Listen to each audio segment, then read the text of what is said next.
Hello दोस्तों, मैं खुशबू कुमारी आप सबका स्वागत करती हूँ के क्लासेस में। एक क्लासेस में तो आप सब अच्छे होंगे, स्वस्थ होंगे। तो हम अपने क्लास की ओर चलते हैं। तो मैं आप लोग को पढ़ा रही थी पहले सिंपल इंटरेस्ट, और आज वो ख़त्म हो चुकी थी और मैं आज पढ़ाऊँगी आप लोग को चक्रवृद्धि ब्याज। आखिर चक्रवृद्धि ब्याज क्या होते हैं उसको कुछ पॉइंट्स मैं लिख देती हूँ ताकि आप लोग को कोई प्रॉब्लम नहीं हो। कुछ पॉइंट्स मैं बीच में भी लिख दूँगी, जो जो जहाँ ज़रूरत पड़ेगी वहाँ पे हम लिखते जाएंगे। ठीक है, तो हम अपने क्लास की ओर चलते हैं। इसे दो भागों में पहले मैं बांट देती हूँ।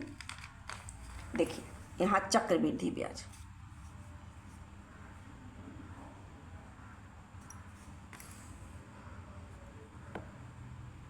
चक्रवृद्धि ब्याज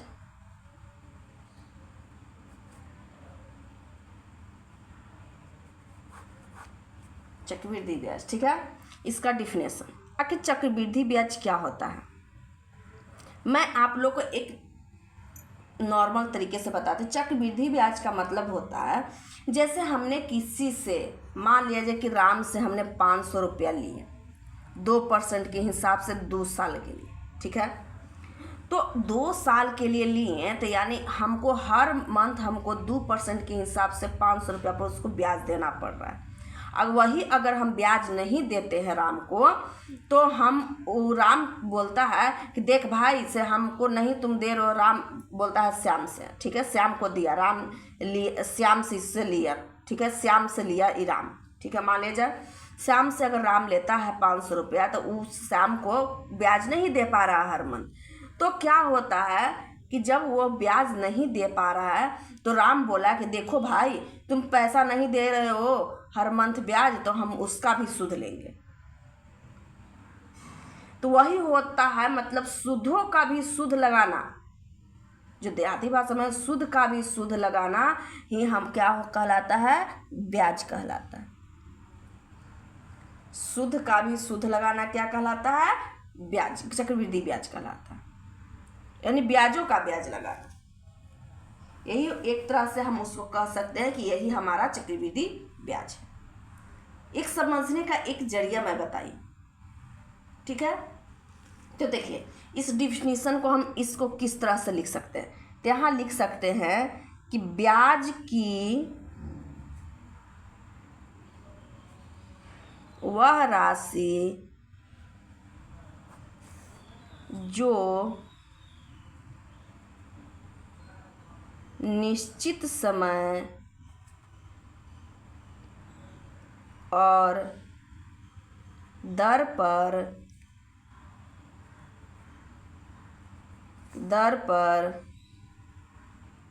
परिवर्तित होते रहता है,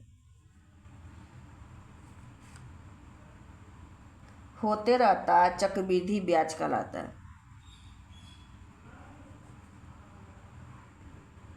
चक्रवृद्धि ब्याज कहलाता है। ठीक है, यहाँ तक किसी को कोई प्रॉब्लम नहीं होनी चाहिए। यहाँ तक किसी को कोई प्रॉब्लम नहीं होनी चाहिए। ठीक है, अब देखिए एक पॉइंट और मैं आप लोग को बताती हूँ, नोट के रूप में आप लोग को लिखवा देती हूँ ताकि आप लोग को समझ में आ जाए। ठीक है, यहाँ नो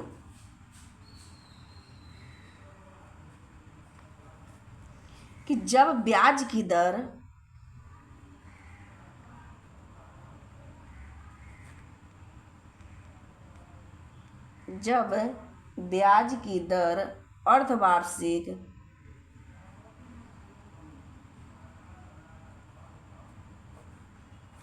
अर्धवार्षिक, तिमाही या 6 माही,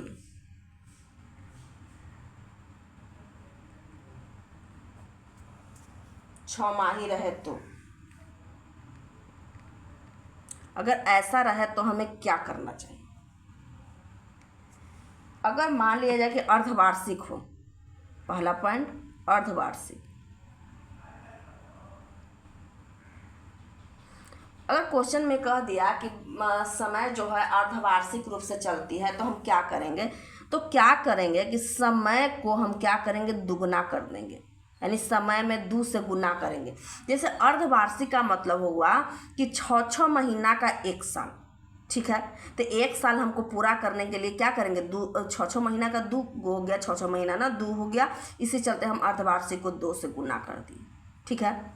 और क्या करेंगे कि आर को आधा कर देंगे, परसेंटेज यानी दर को क्या कर देंगे, आधा गुना कर देंगे, माने 1/2 से गुना कर देंगे, आधा गुना 1/2, 1/2 गुना कर देंगे, ठीक है। अगर 3 माही हो, अगर तिमाही हो तो टी बराबर क्या करेंगे, 4 गुना कर देंगे, और आर बराबर क्या कर देंगे, 1/4 गुना। अगर चौमाही हो, 3 माही का मतलब 3 महीना के साल में क्या गो होगा, तो 3 का 3, 6 3 9 3 6 12, यानी 12 महीना को जे जितना कहे उससे उतना में 12 मंथ होता है 1 साल में, और जितना कहे 3 चौमाही जो कहे उतना से हम भागा दे देंगे मेरा बच्चा, तो वही 4 से गुना होगा। चौमाही अगर कहे तो टी बराबर हो जाता है कोची 3 गुना, और आर बराबर हो जाएगा 1/3 गुना। जब क्वेश्चन आएगी तो हम आप लोग को समझ में आ जाएगा कि हम क्या कहना चाह रहे हैं। अभी शायद आप लोग को कुछ समझ में ना आए,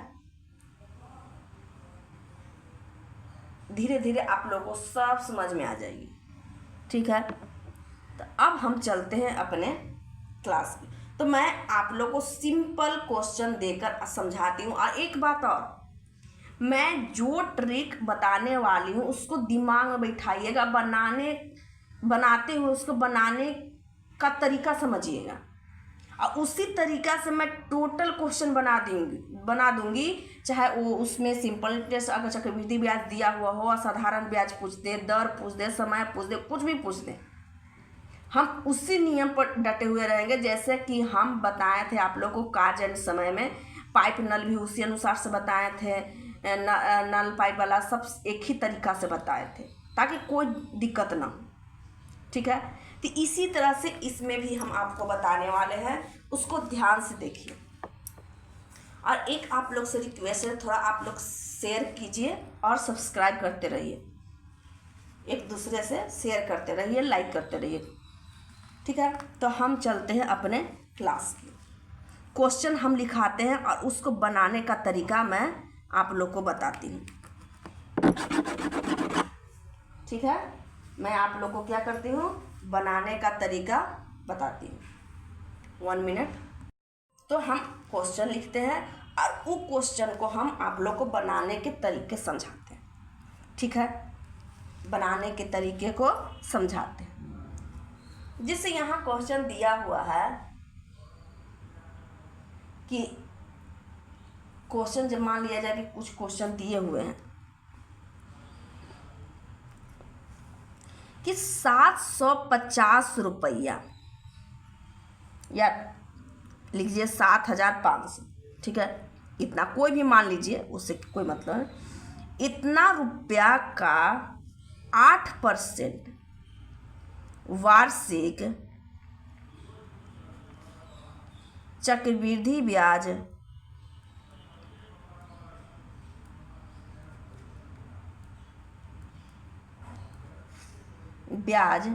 की दर से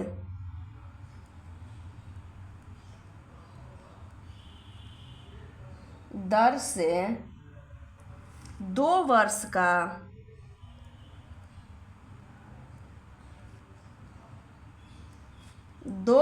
का चक्रवृद्धि ब्याज क्या होगा, क्या होगा, ऐसा क्वेश्चन दिया हुआ है, ठीक है। ये क्वेश्चन दिया तो हम क्या करेंगे, तो यहाँ पे क्या है, समय मेरा 2 साल दिया हुआ है, टाइम 8%, और मूलधन दिया हुआ है 750। यहाँ तक किसी को कोई प्रॉब्लम नहीं हुई होगी। मूलधन मेरा दिया हुआ 7,500 और परसेंटेज दिया हुआ है 8%, यानी दर दिया हुआ है, टाइम दिया हुआ है 2 साल। ध्यान से देखिएगा। तो सबसे पहले क्या करेंगे, जो मूलधन दिया हुआ है उसको ऊपर लिख देंगे ऐसे। इसको क्या करेंगे, 2 साल दिया हुआ है तो 2 डंडा खींच देंगे ऐसे। क्या करेंगे, 2 डंडा खींच देंगे। अब दोनों पर कितना परसेंट है, 8%। दोनों पर 8% कर देंगे, क्योंकि एक ही मान है, दोनों साल तो 8% के हिसाब से चल रहा है ना। अब देखिए, अब इसको और इसको में गुना करते हैं तो 7,500 गुने 8%। परसेंट के जगह हम नीचे 100 लिख सकते हैं। 2 जीरो से 2 जीरो कटा, ये दोनों में गुना कर दो तो 8×5 40 की 0, हाथ में 4, 7 7 49, 7 8 56, 56 और 4 कितना हो जाएगा, 60। तो ये भी उतना ही आ जाएगी ना। इसको गोले घेर दीजिए, एक घर बॉक्स में बना दीजिए। यानी 2, पहले क्या करेंगे, मूलधन लिखेंगे। पहले तो पता करेंगे क्या क्या दिया हुआ है क्वेश्चन में। तो मूलधन दिया हुआ है, दर दिया हुआ है, टाइम दिया हुआ है। अब हम मूलधन को लिखते हैं। जितना टाइम दिया हुआ है उतना डंडा खींच लेंगे, ठीक है। 2 वर्ष दिया हुआ था, तब दोनों पर तो 8% होगा, तो दोनों पर हम क्या किए, 8% लिख दिए। अब दोनों को गुना कर देते हैं तो 7,500 को 8% के हिसाब से, तो दोनों परसेंटेज है तो 100 लिखेंगे ही, परसेंटेज है तो हम नीचे 100 लिखेंगे। तो ये दोनों कट गया, यानी 600 मेरा आ गया। तो इसको भी 7,500 का 8% करेंगे तो 600 ही आ जाएगा, लिखा गया। अब इसको घटते क्रम, ये 2 वर्ष के निकल गया दोनों का। अब 1 बरस के निकालेंगे ताकि फिर 1 बरस में कितना आएगा, तो इस पर भी 8%। तो फिर निकालेंगे 600 का 8%, 0 से 0, यानी 8 छक 48। एक बार पहले 2 डंडा फिर 1 डंडा। इसी तरह से अगर 3 बरस रहता तो 3 डंडा 3 डंडा लगले लिखते, 3 डंडा 3 डंडा फिर 1 डंडा, 3 डंडा 3 डंडा 1 डंडा, ठीक है। ये पॉइंट मैं कहीं लिखवा दूंगी। ऐसा पॉइंट रहता है तो हम किस तरह से करते हैं कि कहाँ पे कितना मान रहे, अगर टाइम रहे तो हम किस तरह से वहाँ पे लिखते हैं, ठीक है। तो 2 बरस के लिए 2 डंडा यहाँ लिख दूँ क्या, 2 वर्ष के लिए कितना हो जाएगा, पहले 2 डंडा खींचेंगे फिर 1 डंडा खींचेंगे। 3 वर्ष के लिए कितना खींचेंगे, पहले 3 डंडा खींचेंगे फिर 3 डंडा फिर 1 डंडा। 4 वर्ष के लिए कितना खींचेंगे, इस तरह से आगे होती है। लेकिन ज़्यादातर आप लोगों को क्वेश्चन में 3 बरस तक ही आएगी। 1 बरस 2 बरस 3 बरस, 2 3 ज़्यादा आती है, 4 बरस बेचांस ही आती है। उसका जहाँ 4 बरस का आएगा वहाँ पे हम आप लोग को बता देंगे, ठीक है। तो अभी 2 3 पर ही सीखिए, ज़्यादा दिमाग में रखिएगा तो गलती हो जाए। आप देखिए यहाँ पे इतना तो हो गया सही, यहाँ कोई दिक्कत नहीं आप लोग को। तो जो लास्ट का जब 2 बरस दिया हुआ हो तो उसका लास्ट वाला जो होता है, ये चक्रवृद्धि ब्याज और साधारण ब्याज का अंतर निकलता है। यहाँ अंतर 2 बरस में लास्ट वाला अंतर, अगर 3 बरस कहता तो सेकेंड वाला लास्ट वाला को जोड़कर हम अंतर निकालते। एक क्या हो जाता है, तो हमें क्या निकालना है, चक्रवृद्धि ब्याज। ये पॉइंट आप नोट कर लीजिएगा। तो हमें निकालना है CI। चक्रवृद्धि ब्याज को हम क्या कहते हैं, कंपाउंड इंटरेस्ट, यानी CI। तो CI बराबर क्या होता है, जो जो मान दिया हुआ है उसको जोड़ देंगे। तो 600 ई 8% के हिसाब से हुआ, और 600 यह हुआ 8% के हिसाब से हुआ, और 48 ये हो गया। तो बराबर कितना हो गया, 1248। यही आंसर, इतना रुपया हो गया चक्रवृद्धि। इसको समझ में आ गया होगा आप लोग को। पहले हम मूलधन को लिख के 2 डंडे खींच लेंगे, 2 साल है तो 2 डंडा, उसको दोनों डंडे पर 8% के हिसाब से उसका मान निकालेंगे। तो 1% निकालने के लिए, 8% के निकालने के लिए तो जितना मूलधन दिया है उतना का 8%, बराबर 600, तो इसका भी 8% हो जाएगा 600। अब जितना माना गया था 2 डंडा, उसके बाद 1 डंडा, घटते क्रम में जाती है, तो घटते क्रम में तो 8%, फिर 600 के हिसाब से 8% एक ही पर जाएगी, तो यहाँ 48। अब कंपाउंड इंटरेस्ट यानी चक्रवृद्धि ब्याज निकालने के लिए क्या करते हैं, सबको जोड़ देते हैं। सबको जोड़ दिए, ये मूलधन को नहीं जोड़ेंगे अभी। अगर हम मूलधन को जोड़ देंगे तो हमारा मान क्या ज्ञात हो जाएगा, ये चक्रवृद्धि ब्याज हमें अभी ज्ञात करनी है। तो सबसे पहले जो मान निकलता है, परसेंटेज पर जो मान निकालते हैं, उस सब को जोड़ देते हैं, तो वो हमारा चक्रवृद्धि ब्याज निकल जाए। ठीक है, यहाँ तक किसी को कोई प्रॉब्लम नहीं होनी चाहिए। अब देखिए, अब हम आगे चलते हैं। आगे में सबसे, ये तो पॉइंट मैं आप लोग को समझाने के लिए बता रही थी। पहले हम आप लोग को पॉइंट लिखा देती हूँ, टाइप्स लिखा देती हूँ, कौन कौन टाइप्स कितने प्रकार से प्रश्न पूछे जाते हैं। एक क्वेश्चन फिर मैं आप लोग को समझाऊंगी, जब टाइप लिखाऊंगी तो सिंपल प्रकार से चक्रवृद्धि ब्याज निकालने के लिए आएगा, तो उस टाइप में फिर इसको एक बार समझाऊंगी। तो पहले हम टाइप्स लिखते हैं। तो टाइप्स लिखने के लिए पहले लिखिए कि चक्रवृद्धि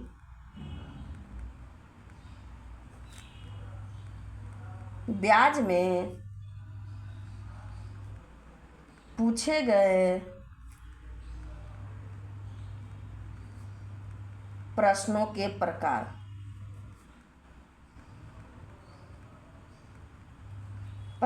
हो गया पहला, चक्रवृद्धि ब्याज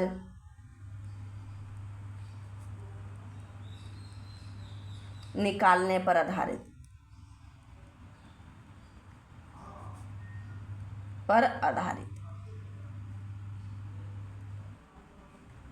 ठीक है। अगला सेकेंड, मिश्रधन निकालने पर आधारित।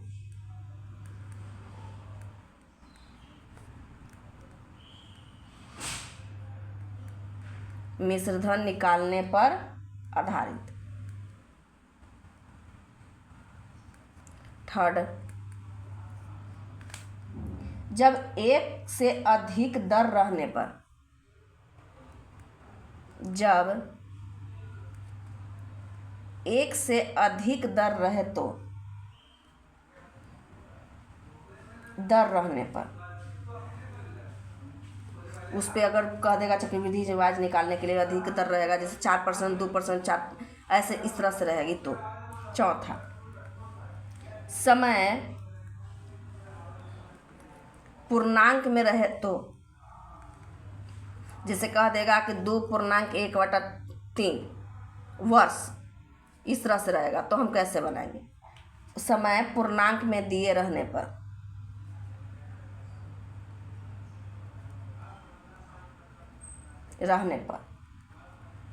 पांचवा, मूलधन निकालने पर आधारित।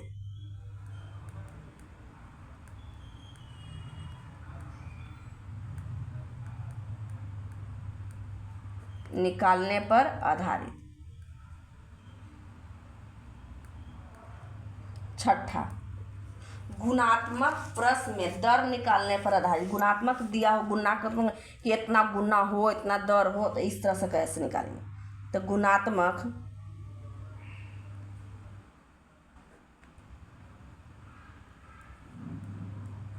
प्रश्न में दर निकालने पर आधारित।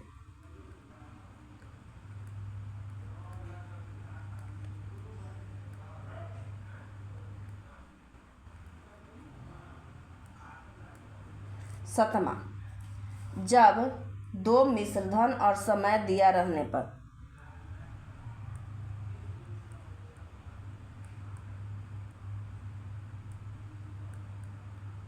मिश्रधन और समय दिया रहने पर।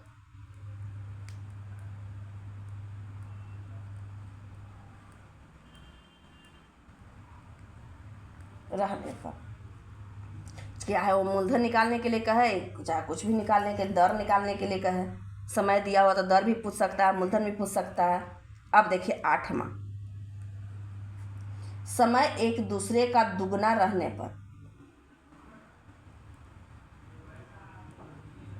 समय एक दूसरे का दुगना रहने पर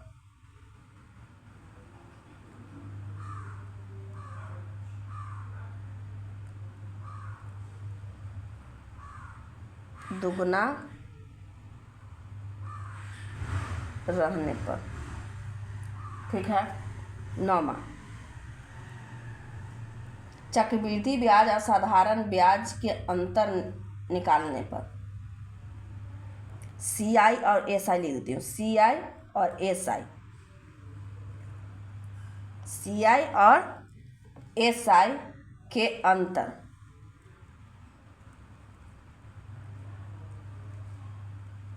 पर आधारित या अंतर पर आधारित या अंतर निकालने पर। 10वां, किस्त पर आधारित।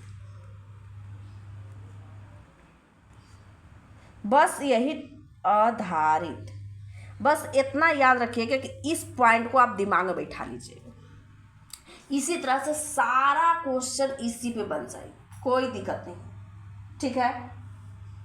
तो टाइम हो चुकी है, मैं आगे क्वेश्चन बताऊंगी। टाइप नंबर 1 से कल मैं स्टार्ट ही करूंगी, आज तो इतना ही समझाने में टाइम ख़त्म हो गया है, तो मैं टाइप 1 से कल स्टार्ट कर दूंगी। आज के लिए इतना ही, फिर मिलते हैं नेक्स्ट क्लास में। Thank you, bye bye.